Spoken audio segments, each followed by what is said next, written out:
자, 여러분 봅시다. 좀 배경 설명이 필요한 질문이에요.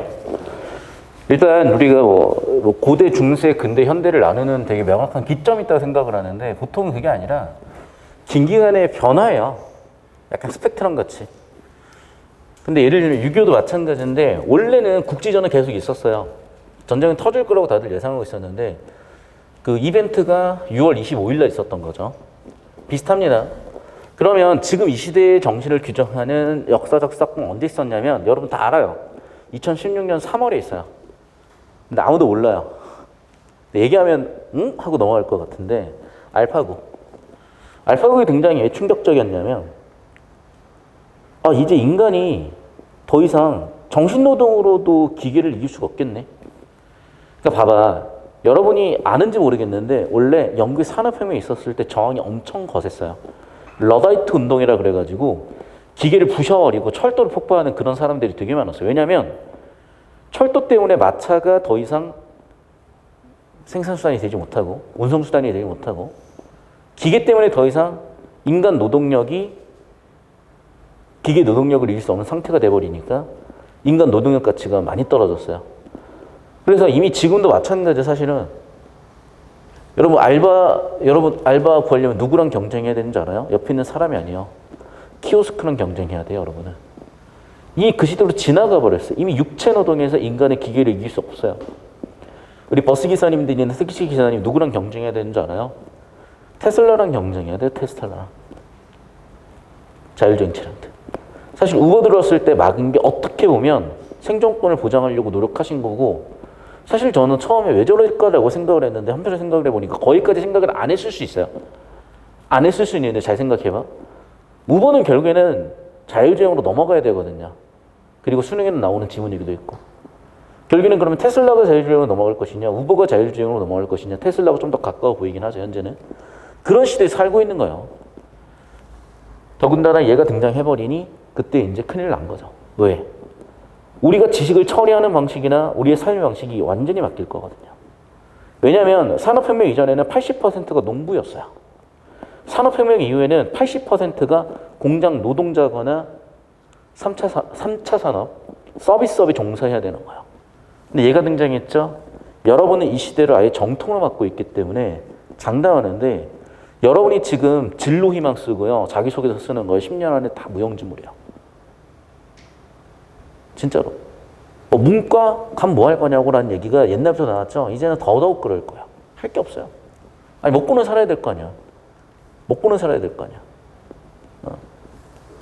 자, 그래서 평가원에서는 큰일 났다. 동시에 새로운 시대네. 사실은 적응만 잘하면 되니까. 그래서 바로 당연히 또 6월 평가 팝세트로 나온 거예요. 이미 얘를 출제하기 위한 포석도 이미 깔려 있었던 게 뭐냐면 제가 보여드릴게요. 우리 옛날 지문들 중에 몇 가지를 좀 볼 건데 이거 아마 본 적 있을 거야. 01번에 있는 건데 보시면 알겠지만 0 또는 1이 기본적인 기계어예요. 그래서 2014년도 6월 평가원에 나오는 플래시 메모리. 물론 이걸 출제할 때는 여기까지 염두를 못했겠죠. 그런데 이게 반도체의 기본 원리거든요. 전자가 있으면은 불이 들어온 상태, 컴퓨터는 1이라고, 기계는 1이라고 인식을 하고요. 전자가 여기에 없으면은 불이 꺼진 상태 0이라고 인식을 해요. 자, 그래서 그렇게 기본적으로 기계어는 0 또는 1로 기계어를 만들고 이 이진법 한 자릿수, 0 또는 1 이진법 한 자릿수가 비트 개념이 1비트 개념이야. 요즘 컴퓨터 24비트 쓰죠. 그러니까 2의 64제곱짜리를 한 번에 처리할 수 있는 거예요. 그런데 이미 지금 상용화가 되어 가고 있고 2025년에 상용화 될 건데 양자 컴퓨터가 등장을 하고요. 이건 18학년도 출제됐었고 아마 어젠가 그제 저랑 같이 풀었을 거예요. 손 한번 들어봐. 양자 컴퓨터. 비트 개념. 안 들었어 아무도? 들었잖아. 어젠가 그제 아마 아무튼 이게 굉장히 어려운 지문이에요. 양자역학 지문이 있어요. 여기서 뭐라고 설명을 여기서 뭐냐면 이 양자역학 단계로 가잖아요. 논리적으로 설명은 안 되는데 이게 중첩돼서 존재하는 형태가 있어요. 그래서 이게 원래 기술적으로는 되게 난제였어. 무슨 얘기냐면 여러분이 10나노니 9나노니 7나노니 보잖아요. 이게 계속 떨어지면 양자역학 터널링 효과가 생기면서요. 전자를 가둬둘 수가 없는 거야. 그러니까 컴퓨터의 기능이 한계에 걸리는 듯이 보이는데 오히려 그런 이중적 상태를 이용해 버리니까 삼지법 양자 컴퓨터가 이제 곧 상용화가 되면 밑이 이렇게 달라져 버리면 어마어마한 정보 처리 변화가 와요. 자, 왜 제가 여기까지 공을 들여 설명을 하냐면 이게 올해 내년 길어도 3년 안에 무조건 나올 소재들이기 때문에 설명을 드리는 겁니다. 제 말은 거의 90% 이상 맞아요. 여러분 작년 재작년 선배들 말 들어보면 알겠지만 왜냐하면 시대적 흐름과 기출 흐름이 EBS가 이 방향으로 가기 때문이야. 내가 원래 100%라고 얘기하고 싶은데 인생 100%는 없으니까 너무 사자 같으니까 한 10% 깎았어. 자, 이 흐름이요. 데이터는요. 3년마다, 그 정확하게 1년 6개월마다 인류 역사에 존재했던 데이터만큼이 2배가 더 생겨요. 우리가 데이터 하나하나를 처리할 수 없고 하나하나 처리하는 시대는 이미 지났고 그 빅데이터는 컴퓨터가 처리한 시대가 됐고요. 데이터를 캐내는 거, 그리고 기계 혼자 기계학습을 하는 거. 그래서 그런 걸 가지고 있는 게 AI고 우리 인간은 이걸 설계하거나 해석하는 쪽으로 정보 처리 방식이 가야 되겠죠. 일단 문단별 핵심 주제와 구조만 잡았어요. 자, 그게 여러분이 일단 이건 할 수 있어야 된다는 거예요. 두 번째, 이 지문의 특징 첫 번째는 정보가 너무 불충분할 거예요. 의도예요. 무슨 얘기냐? 사실 여러분이 이 그림 봐버리면 되게 편해요. 이게 펍세트론 그림이야. 근데 이걸 줄글로 설명해놓고 내놓은 거야. 무슨 얘기야? 100% 이해할 거라고 생각하고 낸 게 아니에요. 자, 어떤 느낌으로 가야 되는지 정확하게 따라오십시오. 파란색 펜 들고 봅시다. 항상 1단락은 주제 세팅 단락이라고 말씀드렸습니다. 인간의 신경 조직을 수학적으로 모델링했다. 오케이. 자, 그러면 이 인간 신경 조직과 수학을 어떻게 연결을 지었나 봐요. 인간처럼 컴퓨터가 인간처럼 기억, 학습, 판단할 수 있도록 구현한 것이 인공신경망 기술이다. 알겠어. 결국에는 AI란 얘기죠. 자, 여기서 잘 들어. 기억, 학습, 판단 이게 넘버링이 될 수도 있어요. 넘버링이 될 수도 있는데 보니까 구조가 이렇게 된 거죠. 기억 같은 경우에는 이미 기출인 거야. 근데 여기서 안 다뤘어. 학습, 판단 사실은 이걸 설명하고 싶었던 거죠. 그래서 학습 단계, 판단 단계를 맨 마지막 단락에 넣어놓고 그럼 어떻게 학습 판단할 수 있을지를 설명을 해야 될 거 아니야. 그래서 학습 판단하기 위한 전 단계를 인공신경망 기술이라고 설명을 해놓고 인공신경망 기술이 만들어진 학습 판단할 수 있겠죠. 이 인공신경망에 대해서 2단락부터 다루고 있죠. 자, 계속 볼게요. 그래서 그러니까 1단락을 제가 이렇게 꼼꼼하게 처리하는 경우가 되게 드문데 이 지문은 그랬어. 첫 번째, 뉴런 단위고요. 그 뉴런이 뭐다? 수학적으로 모델링했고 수학적 모델링 결과가 뭐다? 펍세트론이다. 오케이, 좋아. 그럼 글의 주제는 뭐로 갔어요? 펍세트론으로 갔죠. 왜냐면 봐봐, 어려운 게 아니야. 내가 지금 자꾸 많은 정보를 던져서 여러분이 오히려 혼란스러울 수 있는데 여러분 많은 정보 던지면 당연히 혼란스러운 거예요. 그러니까 여러분이 평소에 다 읽어오려니까 힘든 거야. 쳐낼 줄 알아야 돼요. 잘 봐요. 인간의 신경망 수학으로 모델했어. 그게 뭐야? 인공신경망이야. 자, 신경조직 기본 단위 뉴런이야. 인공신경망 기본 단위 뉴런이야. 그건 퍼셉트론이야. 결국 펍세트론으로 좁혀놨잖아요. 기본 단위로. 그리고 역시나 1단락, 2단락으로 넘어가는 이 포인트. 주제가 세팅된 핫플레이스라 그랬고 역시나 세팅됐네요. 2단락.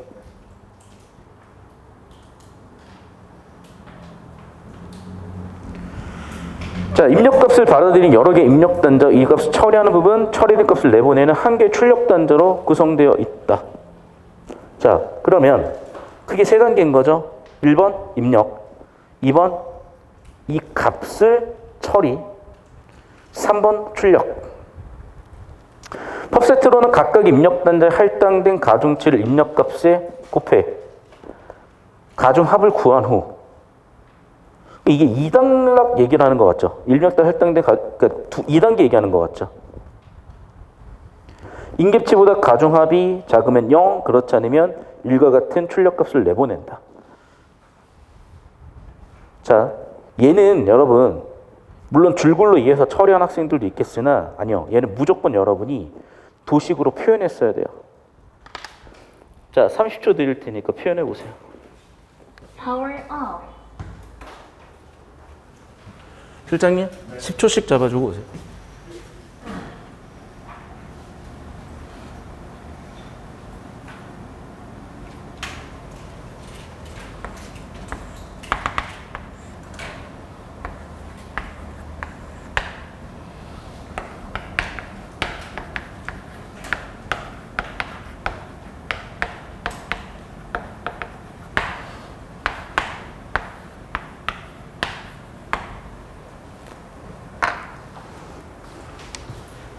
Power on. Bluetooth mode.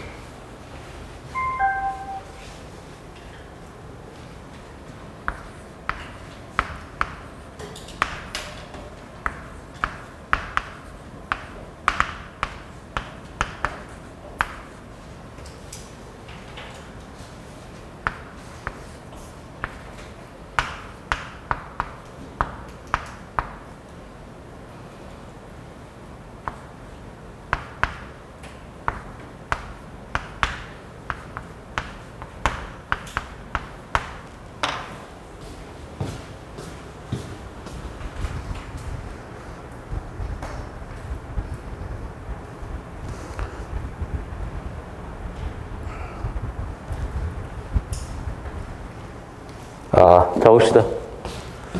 그래서 그냥 이 단락 내용을 가지고 최대한 상상력을 동원해서 그려봤어요. 일단 인력층 같은 경우에는 여러 개 인력 단자가 그랬으니까 여러 개를 그려주렸고요. 출력되는 거는 하나만 있다 그랬으니까 하나만 놔뒀고 0 또는 1이 출력된다 했으니까 이렇게 표현했습니다.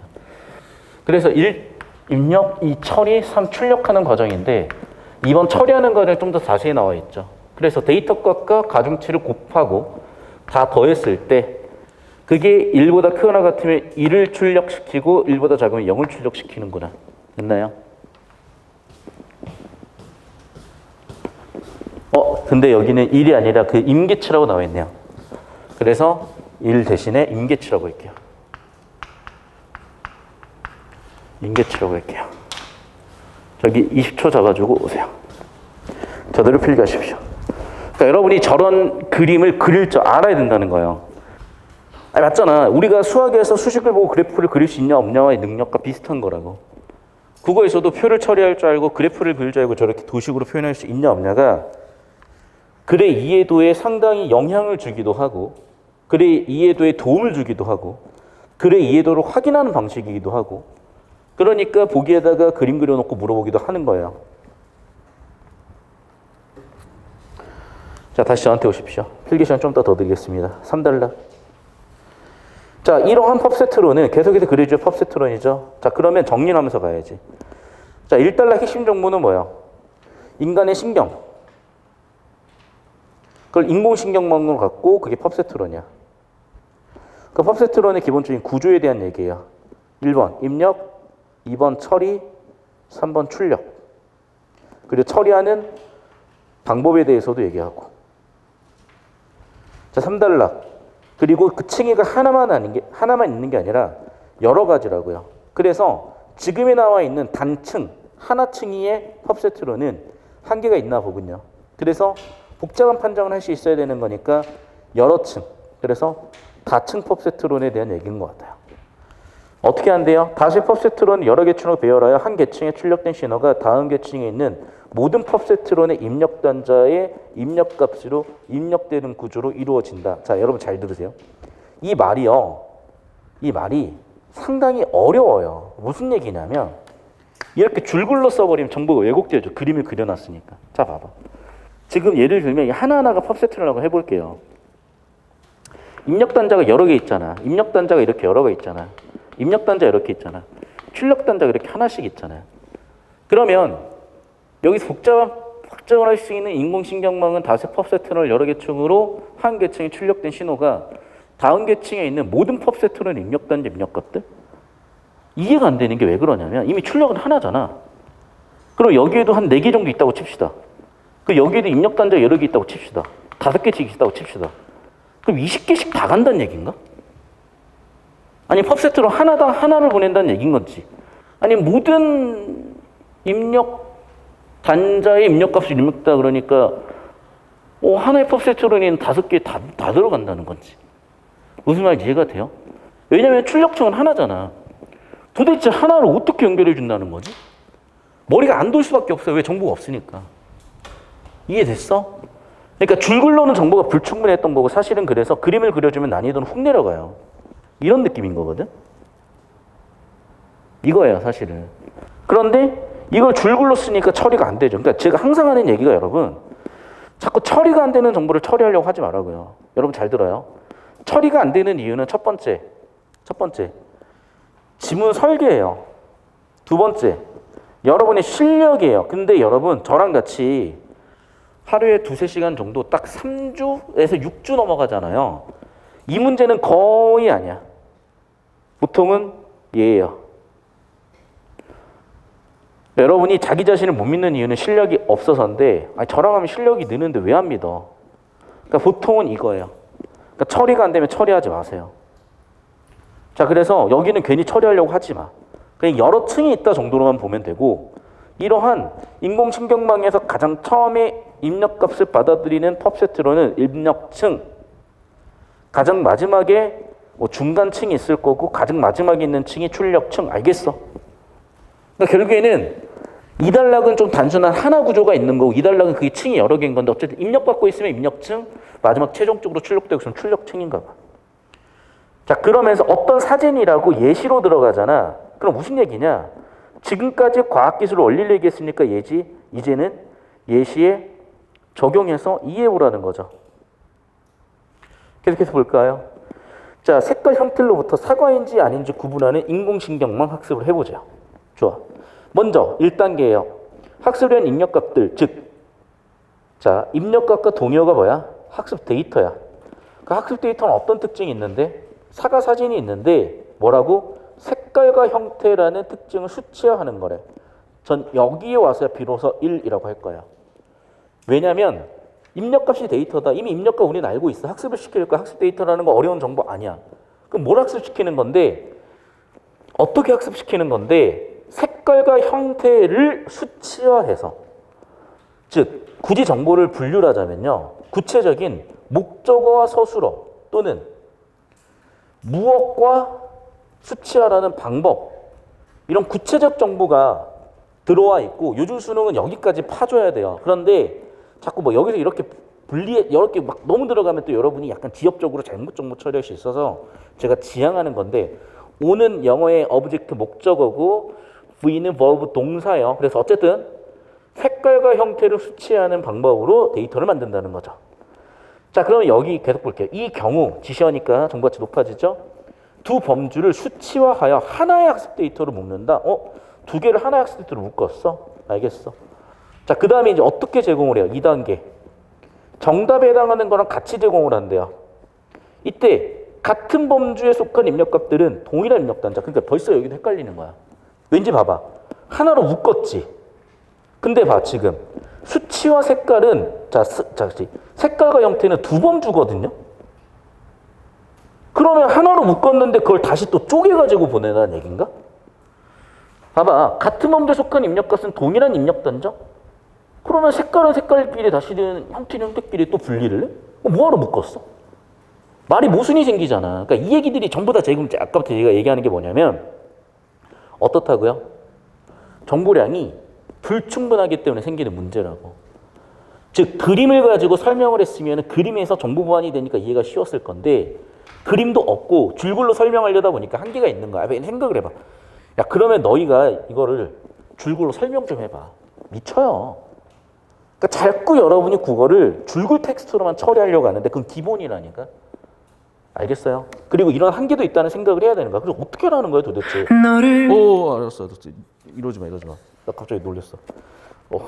갑자기 노래가 나와? 누가? 야, 너희 지금 장난치는 거예요 혹시? 블루투스 스피커 지금 연결해가지고 갑자기 막. 예. 깜짝 놀랐어 갑자기.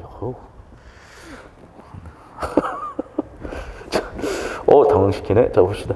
이때 같은 범주에 속하는 입력값들은 동일한 입력단자를 통해 들어가도록 해야 된다.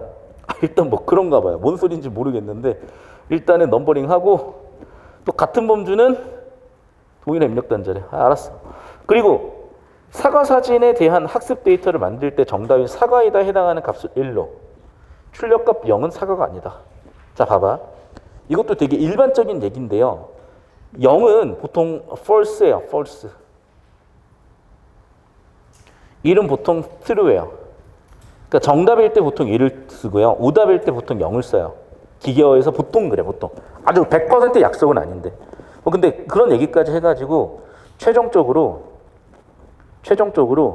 데이터의 정답값 같은 경우에는 0 또는 1 이렇게 같이 준다는 거야. 그럼 크게 세 가지 정보잖아요. 첫 번째 뭐라고? 학습 데이터 특징 수치화. 두 번째는 뭐라고? 정답 제공. 세 번째는 제공하는 방식, 같은 범주는 분리하래. 그런가 봐. 됐어? 그러니까 봐봐.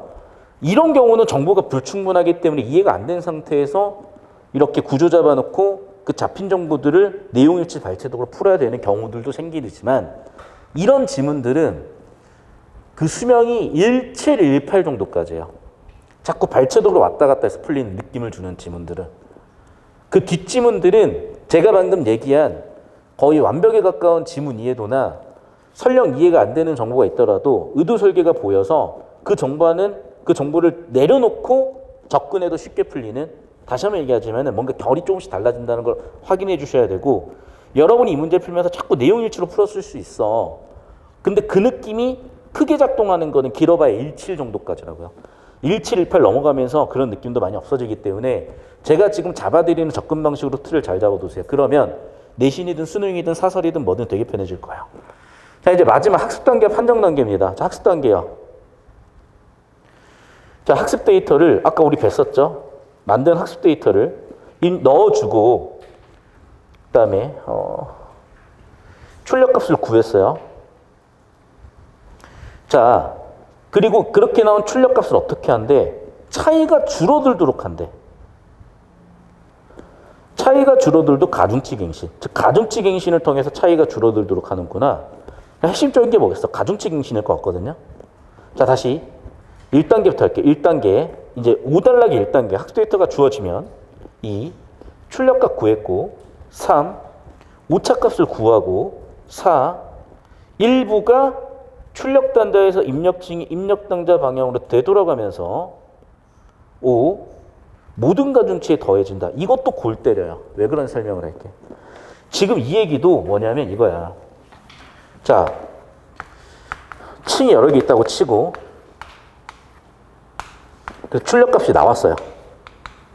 그러면 얘가 이렇게 아예 거꾸로 간다는 건지, 이렇게 가서 지금 이 층에서도 입력, 처리, 출력 층위가 있잖아. 이렇게 처리한 다음에 다시 이렇게 돌아간다는 건지. 무슨 얘기 이해돼요? 그냥 역순으로 쭈루루루 간다는, 다시 봐봐. 무슨 얘기냐면 이 얘기야. 봐. 지금 입력 단자들이 있고 처리 출력이죠. 입력 단자들이 있고 처리 출력이죠. 자, 그럼 봐봐. 여기 결과값이 나왔잖아. 그럼 얘가 이렇게 가면서 뭐 처리한다는 얘기인 건지, 아니면 얘가 이렇게 돌아와서 다시 입력 단자 처리하고 중간 처리하고 뭐 출력값으로 나와서 다시 이런 식으로 간다는 건지 알 수가 없어요. 그러니까 이게 도식이 필요하고 그림이 필요하다니까. 다시 한번 얘기하지만 지금 이 지문 특성상, 과학기술 지문 중 특성상 100% 정보 처리할 수 있는 문제가 많지가 않기 때문에 여기도 마찬가지로 일단 순서 이렇게 잡아놓고 가는 거예요. 오케이? 계속 봅시다.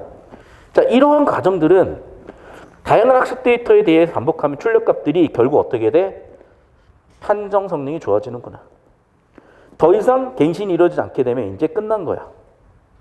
그리고 변별적 특징이 있었으면 좋겠대. 자, 그러면 또 여기는 또 무슨 정보냐? 여기는 아까도 얘기했었던 4단락 정보를 여기다 붙여놨거든.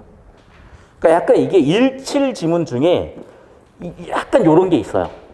근데 그조차도 여러분 우리가 배웠던 주제구조 쳐넣은 방식으로 털었어야 훨씬 편해지고, 발췌도로 가면 끝도 없는 함정, 끝도 없는 진흙탕이야. 자, 계속 가보겠습니다. A부터 F에 대한 설명. 자, 그래서 지금 A, 인공신경망을 이루고 있는 B, 펍세트론의 요소 하나하나. 그래, 즉 정리하면 이거였죠. 자, 뉴런 하나하나 다 더하면 그게 뭐가 되는 거야? 신경망이 되는 거잖아. 인간의. 마찬가지로 펍세트론 하나하나 다 더하면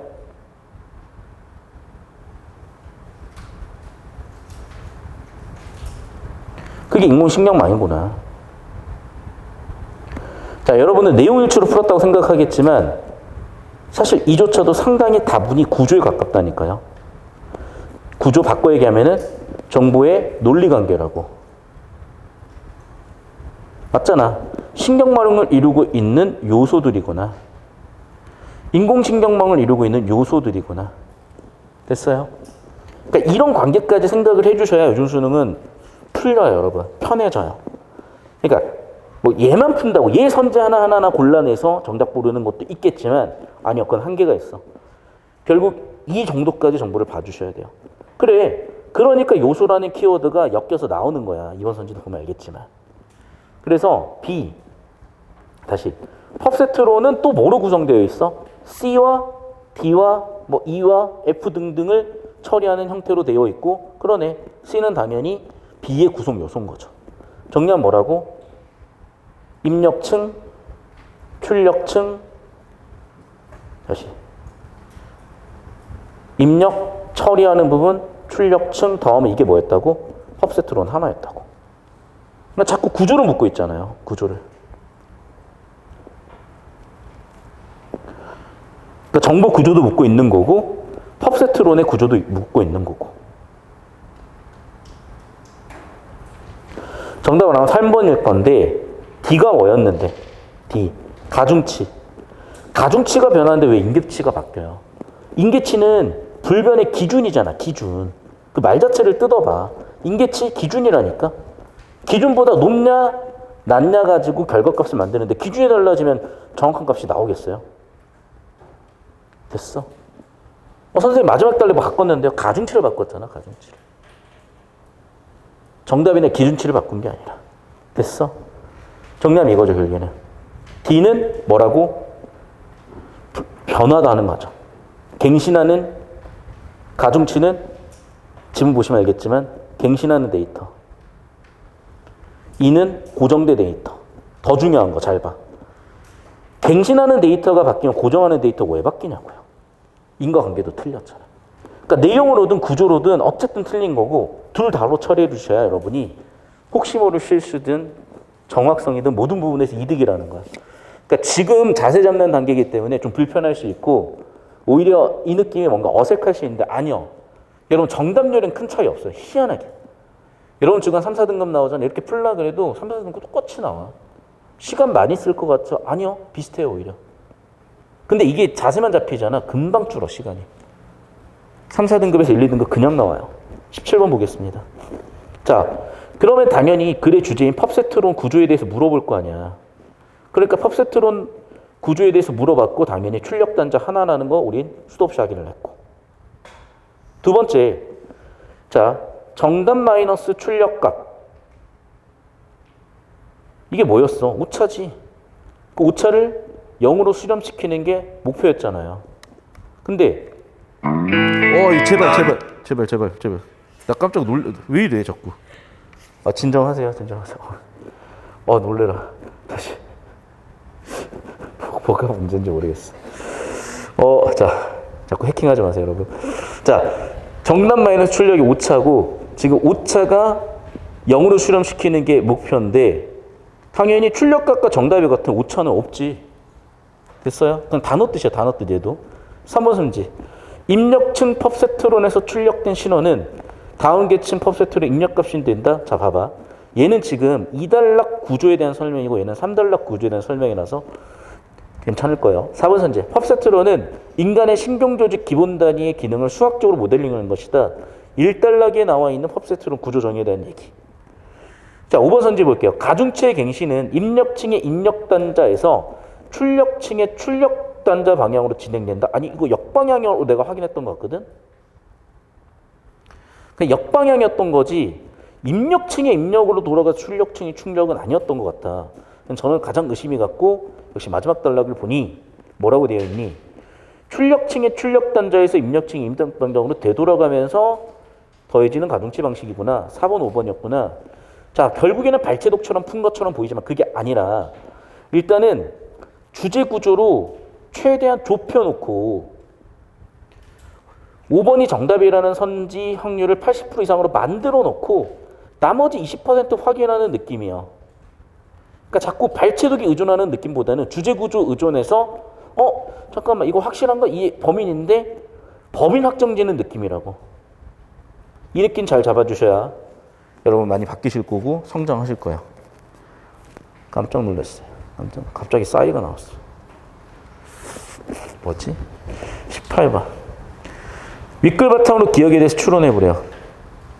어떤 사진 속 물체 색깔과 형태로부터 그 물체가 사과인지 아닌지를 구분하는, 즉 학습 데이터를 만드는 단계나 학습 단계나 판정 단계에 대한 얘기인데, 봅시다. 학습 데이터를 만들 때는 색깔이나 형태가 다른 사과의 사진을 선택하는 게 좋겠군. 자, 얘도 결국 어쩔 수 없이 발췌독 같아 보였지만은 우리가 넘버링하거나 현관펜 친 데 있을 거라고요. 넘버 1이죠, 여기. 또는 여기 보이면 사단락의 변별성 특징에 대한 얘기도 나왔었죠.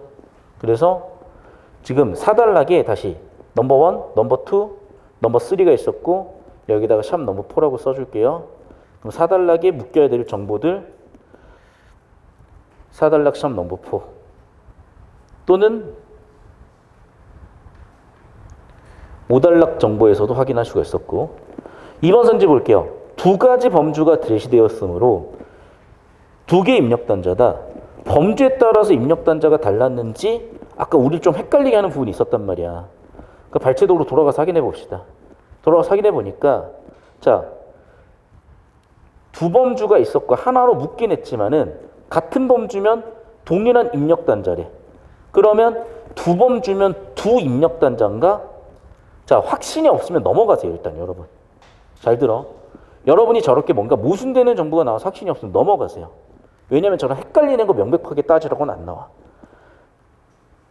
자, 근데 봐. 3번. 색깔에 해당하는 범주와 형태에 해당하는 범주를 분리하여 서로 다른 각각 학습 데이터. 아니요. 이건 지금 아까 2단계에서 학습 데이터를 만들면 어떻게 만들라고 그랬어? 색깔과 형태를 수치해야 되는데 하나로 묶어서 제공한다 돼 있잖아. 하나로 묶어서 제공한다고 돼 있잖아. 하나로 묶으라 돼 있잖아. 그러면 확실한 건 정답은 3번이겠죠. 그러니까 이게 왜 여러분이 2번에 헷갈리고 3번에서 확신을 못 갖게끔 설계가 된 거냐면, 첫 번째는 뭐냐면 정보를 의도적으로 불충분하게 준 거야. 그리고 여러분이 구조 같은 거를 철저하게 따지고 주제 같은 걸 잡았으면 좀 명확하게 3번은 보이지만 2번에서 흔들려서 3번에 또 영향을 주려고 설계를 한 것도 있는 거예요. 그래서 잘 들으세요, 여러분. 사실 이 지문이 역대 수능 중에 제일 발췌독을 많이 시키는 지문이에요. 그조차도 지금 발췌독 거의 없이 풀고 있잖아.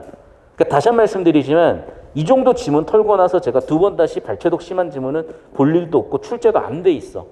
그러니까 여러분이 자꾸 이 지문 하나 풀었다고 발췌독으로 가면 안 되고 이 지문만 특이하게 일부 발췌독이 좀 있었던 것뿐이다. 그리고 그조차도 주제 구조를 빡세게 잡았을 때 우리가 정답률이 높아진다. 이 느낌으로 봐주셔야 되는 거예요. 자, 마지막 19번 볼게요. 자, 당연히 학습 단계 다음이 판정 단계야. 무슨 얘기 알겠죠? 지금 5단락 주제는 뭐였어요? 학습 단계 이후에 판정 단계라고. 아니, 학습을 시켜야 그걸 가지고 판정을 하지. 순서가 바뀌었죠. 자, 봐. 2를 출력하려면요. 봐. 인계치보다 작으면 0이고 인계치보다 크거나 같으면 1이야. 결국에는 가중합이 인계치보다 인계치 1보다 크거나 같아야 이 결과값이 1이 나오는 거라니까. 뭐 당연히 1을 출력했다는 거는 1보다 컸기 때문이죠. 크거나 같았기 때문이죠. 봐봐. 세부 정보 묻는 게 아니야. 학습 단계 다음에 판정 단계다. 5단락 주제잖아요. 어떤 때 0을 출력하고 어떤 때 1을 출력하냐. 가장 핵심 정보잖아. 자, 그리고 봐봐. 자, 학습 단계에서 핵심은 뭐야? 네. 가중치를 갱신하는 거야. 그럼 가중치는 어떻게 갱신한대?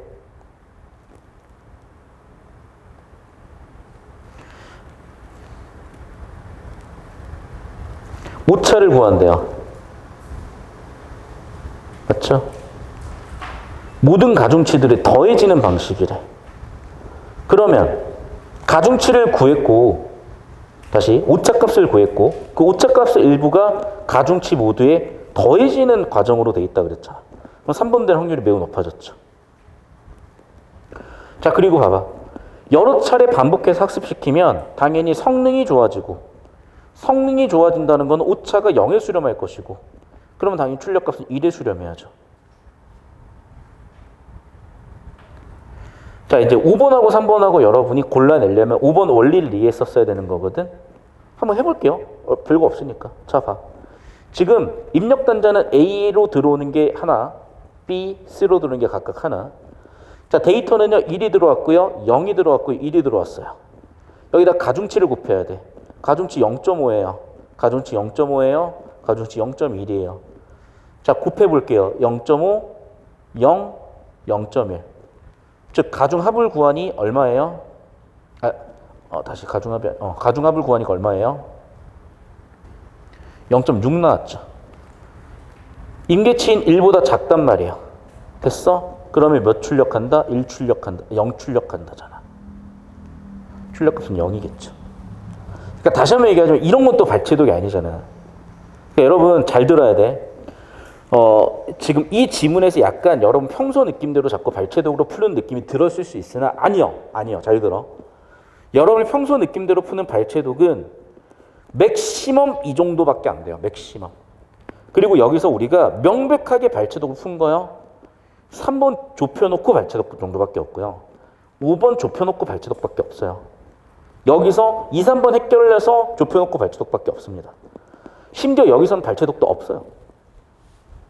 그러니까 실질적으로 문제 푸는데 발췌독은 5% 미만이야.